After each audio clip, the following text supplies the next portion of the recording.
All right, good morning, everybody. This is the fourth sermon for the Church of Xen, and today we have an extra juicy episode. I was just watching the whole Rich Piana video that just popped up on the internet. Apparently, she was a meth addict. Oh my gosh, she needed the Lord of Jesus in her life, and she was stealing from Rich Piana. Jesus, motherfucker, man, that's some crazy shit. I never even knew that was actually going on in their relationship. That's ridiculous.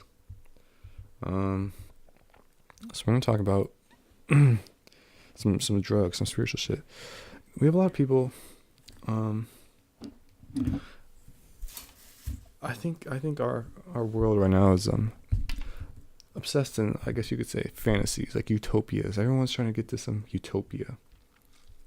Everyone's always sort of pessimistic of the current reality, and everyone just wants some sort of utopia to occur, or they're never going to be happy, or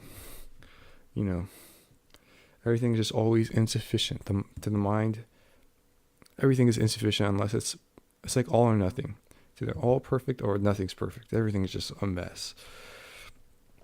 And I think there can be sort of a middle ground between that, where you can accept what is, but still strive for what you want things to become. And a lot of us, I'm not going to say video games are bad and all this stuff, but a lot of people like to escape reality, call it escapism. It's the general term for it. And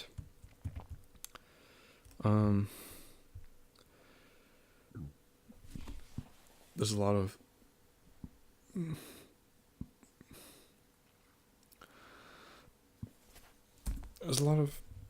escapism, and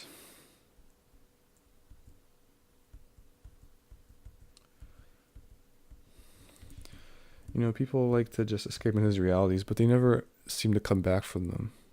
And I'd say I'm sort of a victim of this. Is where you play a bunch of video games, but then it just fucks up your mind so much. It's kind of like porn, You have these expectations of what a relationship, what sex is going to be like, but it's just not like that at all. It's not like that at all. And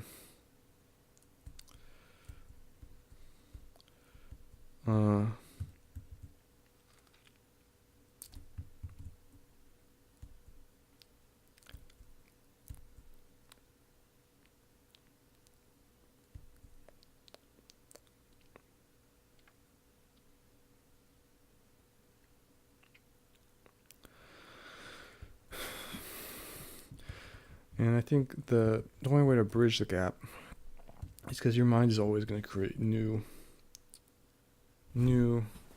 fantasies, right? New ideas of what you can change, all that stuff. I think, honestly, the only way to bridge the gap in this is to simply just work. That's it. That's really all you can do. You can only just work and strive to be better every day. That's really all you can do. And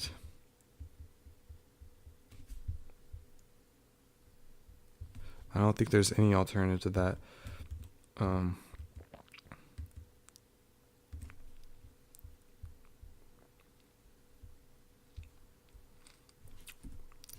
trying to see what's this. And I'm multitasking again. This is not working. This is like my brain. I'm not satisfied with just talking into a mic. I have to actually be always doing something. I'm interested. There's this presentation called "This person in black hat hacked a computer that was turned off through the Intel management engine," and I wanted to see this, but I don't know how the fuck I'm supposed to see this shit. I guess it's for a future talk, like December. Oh, well, shit. This is a Black Hat Europe, and it's in December, but it's only September right now, so I have to wait to see that shit. So we'll look forward to that later. All right. Oh, praise the Lord. We had a young brother come in from the deep south, and he said, I see demons around me. I see these cattle, and they just seem to be infected by these demons, and they just keep dying in scores and scores. And I saw some men walk around dressed in some white hoods, and I think they're the demons. I woke up in the morning and I saw that those white hoods were part of the KKK. They were at my front door and they said, "Boy, you better give us some of your cows, give us some of your farm. You better pay us some rent money, boy, or else we're gonna burn this bitch down." And I said, "Oh my God, I need to talk to my reverend here. This is not fair. This is unrighteous. This is not what a man of God should be doing. These men are the devil, and I need to get them out of my life. They need to be slain. They need to be killed."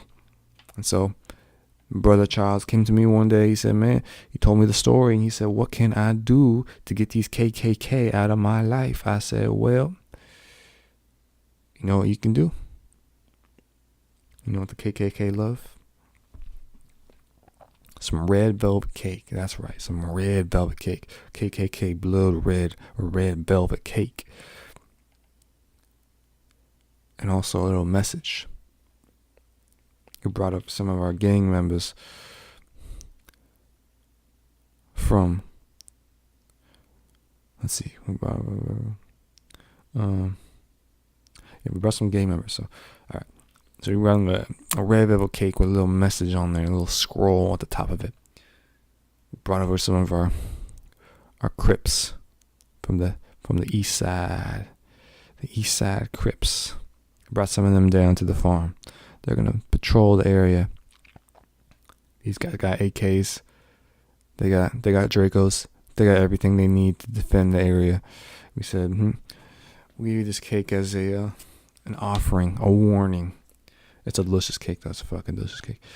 And it says,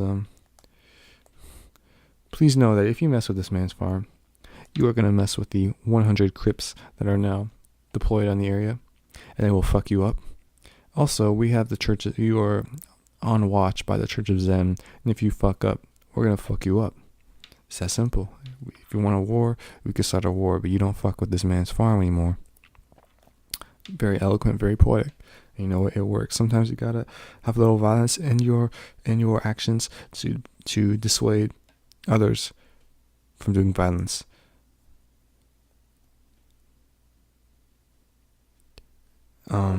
There was a Louis Theroux interview or documentary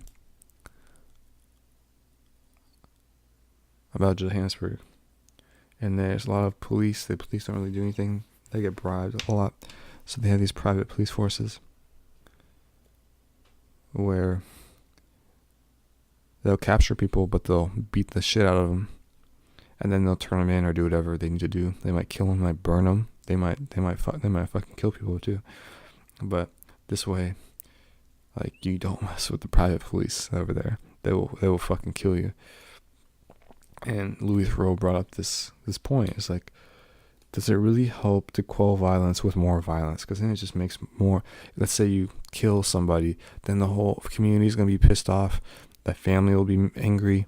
It's this big cycle of violence, And I don't know if there's an answer to that, but I know that for sure, at least in the short term, it does work. Maybe in the long term, the community will realize the people who are funding this are evil, and maybe try to double down on destroying the people who fund this, like the farms that are defended by the private police. I think they're called like the Magapo or Mgaka. I don't know.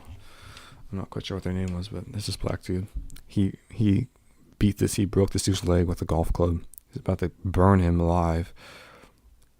And the police got to him, arrested him. He ended up paying, what was it, $2,500 US. Or wait, 2,500. I think it was like 2,500 US to pay for a bribe, and he got off free. He had to go to trial. They said they couldn't find the golf club, all that stuff. But the community was trying to burn this dude alive that they caught. But he just ran away. So, yeah, it's pretty interesting. Just how corrupt it is. And, Yeah, this dude has been like on.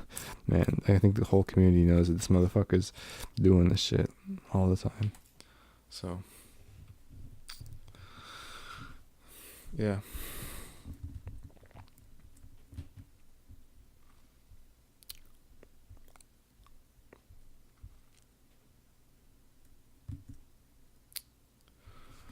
Alright, I think I'm gonna end it here. I don't have much else to say. I'm not really in the mood. I'm not in the mood. I'm sorry. I'm not in the mood to do whatever the fuck I do. So we're gonna end it here. And call it a day. Peace be with you, brothers. Peace be with you.